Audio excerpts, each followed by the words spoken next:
যে তেজগাঁ ছাত্রলীগের সে সাধারণ সম্পাদক ছিল, যে ছেলেটি ছাত্রর নাম ছিল, সে দেশের একজন প্রধান উপদেষ্টাকে হত্যা করার একটা চক্রান্ত সে করেছে এবং সেটার মানে হদিশ পাওয়া গেছে শরীয়তপুর থেকে।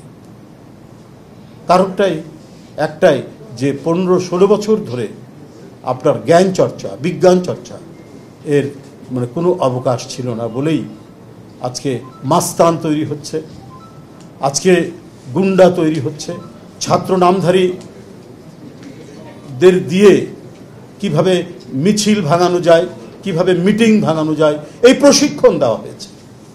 আজকে যদি সত্যিকার অর্থেই সেই শিক্ষার পরিবেশ থাকতো, সত্যিকার অর্থেই এখানে প্রকৃত শিক্ষক যে জ্ঞান বিজ্ঞানের চর্চা করত, সে তার ছাত্রদেরকে সেভাবে গড়ে তুলত। এবং এই যে আজকে এখানে আমি এই ইউনিভার্সিটির ছেলেদের যে মননশীলতা এবং তাদের যে উদ্যম, তাদের যে এগিয়ে যাওয়া, তাদের যে আকাঙ্ক্ষা আমি আজকে দেখতে পেলাম, সেটা আরও বাড়ত, সারা দেশ থেকে ছড়িয়ে যেত। আমরা দেখছি যে চট্টগ্রাম জেলার একটি প্রত্যন্ত অঞ্চলে সেখানে মানে নদী পার হয়ে, ধান ক্ষেত পার হয়ে এবং মানে বন্যায় ডুবে থাকা ধান ক্ষেত পার হয়ে একটি বাসায় গেলাম, সেখানে দেখি ওই টিনের ঘরের মধ্যে সে একটা ল্যাবরেটরি বানিয়ে সে ড্রোন বানাচ্ছে। রুম্মন সহ আমরা সবাই সেখানে গেলাম, লোহাগড়া একটা উপজেলা। তো এই প্রতিভাগুলোকে অনুসন্ধান করে, এটাও কিন্তু আমাদের ভারপ্রাপ্ত চেয়ারম্যান প্রথম এই সংবাদটি পান এবং আমাদেরকে শেখান। আমি বুঝি নির্মাণের শিল্প, সালাম স্টিল বোঝে ডিউরেবিলিটি। সালাম স্টিল, মোস্ট ডিউরেবল স্টিল।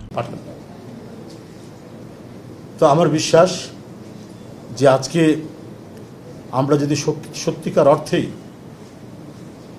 সেই শিক্ষা ব্যবস্থা গড়ে তুলতাম, যে শিক্ষা ব্যবস্থায় প্রথমে শিক্ষকদের প্রচুর প্রশিক্ষণ রয়েছে, যে শিক্ষকরা ছাত্রদেরকে উদ্বুদ্ধ করতে পারে জ্ঞান চর্চার ক্ষেত্রে, বিজ্ঞান চর্চার ক্ষেত্রে, সাহিত্য চর্চার ক্ষেত্রে, সেই জায়গায় আজকে প্রচুর ঘাটতি রয়েছে।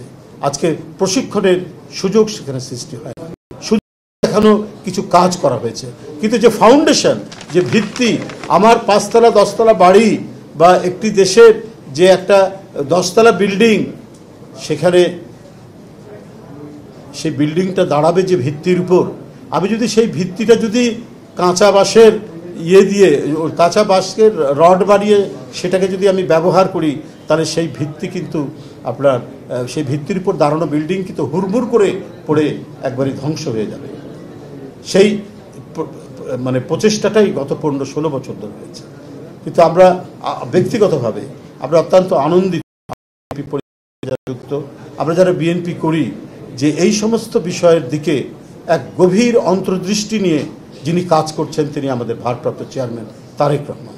প্রতিনিয়ত এগুলো তো প্রথম পাতায়ও লেখা থাকে না, এই কথা, এই যে প্রতিভার কথা, একটি স্কুল কলেজের একটি ছেলের তার অবদানের কথা হয়তো ভেতরের পাতায় অথবা একেবারেই শেষ পাতার আগের পাতায় নিচের দিকে ছোটোভাবে হয়তো এই সংবাদটি আসে, কিন্তু এই সংবাদটিও তার দৃষ্টির বাইরে যায় না। সুতরাং আমরা একটি দুঃসহ পরিস্থিতি অতিক্রম করে এসেছি। আমরা এখন সেই স্বপ্ন পূরণ করতে হবে যে স্বপ্ন রয়েছে এই রেসিং কার যারা তৈরি করেছে তাদের মনের মধ্যে, তাদের মননের মধ্যে যে স্বপ্ন রয়েছে, সেই স্বপ্ন যদি বাস্তবায়ন হয় তাহলেই এই দেশ সমৃদ্ধশালী হবে।